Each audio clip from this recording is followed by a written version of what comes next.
avant les fameux taureaux ailés qu'on retrouvait sur tous les chapiteaux et sur beaucoup de monuments de cette époque. Pourquoi un taureau ailé?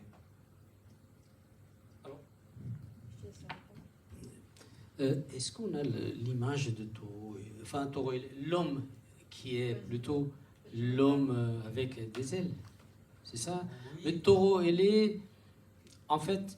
Il y a les deux, enfin, sur le taureau, après peut-être Gabriel il peut dire quelques mots, mais sur taureau ailé, il y a, c'est la question de sacrifice. Question de sacrifice, qu'on sacrifiait le taureau. C'est pas le mitraïsme par hasard? Alors, ça remonte à l'époque de mitraïsme. C'est de Mitra, ça. Ouais. C'est le culte de Mitra. Le culte de Mitra a... À quelle époque c'était donc? Alors, c'était juste avant. C'est en parallèle et en même temps, c'est juste avant. C'est culte de Mitra, on va le remonter sur 15 000 ans. Ça. C'est très, très, très ancien. C'est le culte de Mitra. C'est la première apparition de, on peut dire, philosophie ou la pensée chez l'homme. C'est le début de la philosophie, en fait. Chez Mitra, c'est-à-dire qu'on adorait le soleil, Sol Invictus, il faut faire un exposé là-dessus. Une des cultes ou de leur rituel, c'était le sacrifice, surtout au printemps. Ils sacrifiaient le taureau sur une grillage et en dessus ils récupéraient le sang et le répandaient le sang au sol pour fertiliser le sol. Ils se lavaient dans le sang. Et ils se lavaient dans le sang. Celui qui avait commandé et qui payait le sacrifice, donc il descendait dans la fosse sous la grille, le taureau restait en haut sur la grille, ne pouvant pas blesser son frère humain. Et à ce moment-là, ça s'appelle la taureau-catapsie. C'est un joli mot pédant que j'adore placer comme ça au détour. Taureau-catapsie, ben, ça veut dire quoi? Que tu as une communion par le sang, donc tu vas te baigner, tu vas prendre une douche de ce sang qui est censé te guérir, te communiquer toutes les vertus du taureau. Donc c'est une façon de diviniser le taureau. C'est par là d'ailleurs que les casuistiques dogmaticiens, les inquisiteurs chrétiens, a voulu condamner définitivement, et ils ne sont jamais arrivés. La preuve en est que la corrida continue, comme vous le savez, et la corrida ne se cache pas d'être une descendante. Enfin, certains intellectuels, connaissant mieux la corrida que moi, l'ont écrit, qui étaient plus amateurs de corrida aussi, que c'est une résurgence, si on peut dire, ça ressort, quoi. C'est une vieille tradition à travers les jeux crétois, etc., de jeux avec de l'homme et du taureau. Tu me disais tout à l'heure que je devais dire un mot, effectivement, il ne faut pas oublier Venise. D'où viennent les lions de sculptures magnifiques qui sont sur la place Saint-Marc à Venise? Est-ce que vous le savez? Est-ce que vous savez qui a ramené ces lions à Venise? D'abord, ils n'ont pas été sculptés à Venise. Et alors, d'où est-ce qu'ils viennent? Ils viennent du sac de Constantinople que j'ai évoqué déjà tout à l'heure. En 1204, les croisés, notamment le roi de France, et je ne sais plus si c'était Godefroy de Bouillon ou lequel, ils n'ont plus rien. Comme très souvent les chevaliers faisaient à cette époque-là, ils n'avaient pas un sou en poche.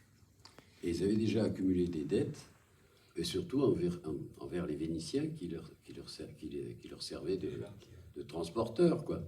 C'est les Vénitiens qui entretenaient les bateaux, qui les réparaient, qui fournissaient les marins pour la manœuvre.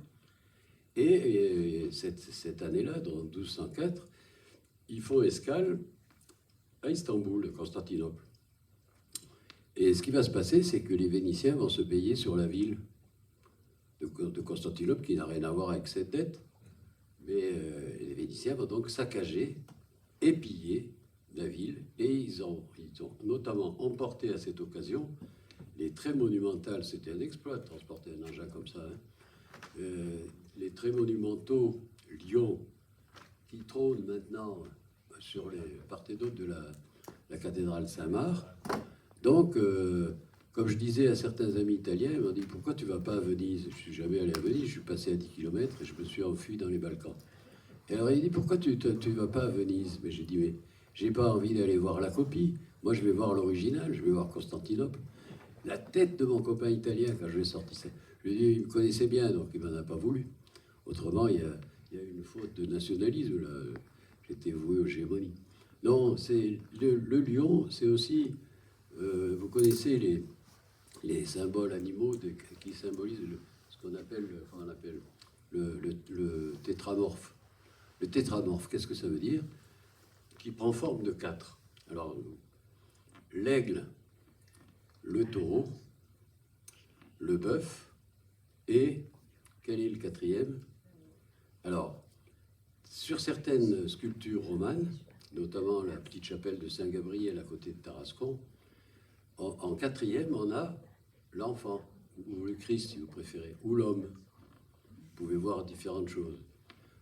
La symbolique est comme ça aide à voir différentes choses, on choisit ce qu'on veut.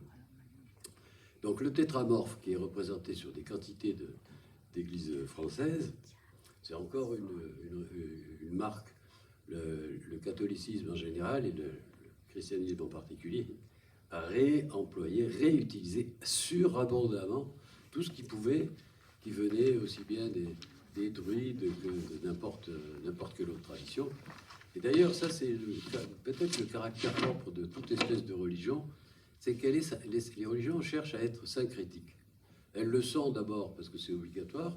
Si tu veux obtenir la conversion profonde de quelqu'un, tu veux l'aider à substituer une nouvelle histoire à l'ancienne histoire qu'il avait jusque-là, il faut que tu admettes, que tu aies la tolérance d'admettre ce qu'était cette histoire avant que cet homme décide de la transformer. Donc il faut bien avoir en tête ce genre de choses. N'importe quel courant religieux, quel qu'il soit, et d'une part, il est toujours ouvert vers l'extérieur, en attente de recevoir quelque chose qui va le renforcer ou l'améliorer. Et d'autre part, il est aussi ouvert dans le sens où il est prêt à donner, à condition que la demande puisse être remplie. Je ne peux pas répondre à n'importe quelle demande de réponse. On me dit, tu as la vérité. Je dis non, je ne peux pas dire comme ça, j'ai la vérité. Et le fait de pratiquer comme des vertus, ces façons modestes de s'aborder soi-même et d'aborder la religion avec un grand air ou avec un petit air, comme vous voudrez, c'est cela, quoi. Alors, dans le tétramorphe, j'y reviens, il y a le taureau. Alors, ils n'ont pas d'ailes. Ces animaux n'ont pas d'ailes sur la forme de la sculpture que tu as sous les yeux. Mais tu sens bien qu'il s'agit des ailes. Quand tu vois l'homme est représenté à lui avec des ailes. C'est un ange, quoi. Mais alors, c'est discutable parce que c'est le Christ. Ça n'est pas un ange qui est là, qui est représenté là. Et c'est l'homme nouveau, quoi. Et alors, au-dessus de cet oculus circulaire, parce que ces 4 figures tiennent dans un cercle, au-dessus, il y a c'est un triangle, le cercle est en dessous, et quand tu montes à la pointe haute du triangle, tu t'aperçois qu'il y a quoi? Là, il y a un ressuscité. On voit la différence avec le... Alors, le théologien te dira, l'homme qui est en bas avec ses ailes, c'est en fait l'ancien Adam, le premier Adam, et l'homme qui est en haut, au-dessus du delta, et qui est représenté comme sous la forme du ressuscité, ça te donne donc la polarisation des choses. Mais ce n'est qu'une interprétation personnelle, encore une fois, subjective. Je l'assume, mais elle est subjective. Je ne peux pas étayer plus que je ne fais ce que je dis. Un autre verra cette fresque, la regardera avec un regard différent, tant mieux. C'est ça l'intérêt du dessin, quoi. C'est que tu es libre, celui qui regarde le dessin, il est libre de son regard.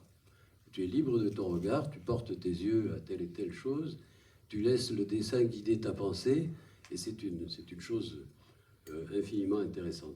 C'est pour ça que l'histoire de l'art, d'ailleurs, est une matière très noble. Voilà, merci. Pardon. Il faut que j'aille parce que je m'en aille parce que j'ai un autre événement.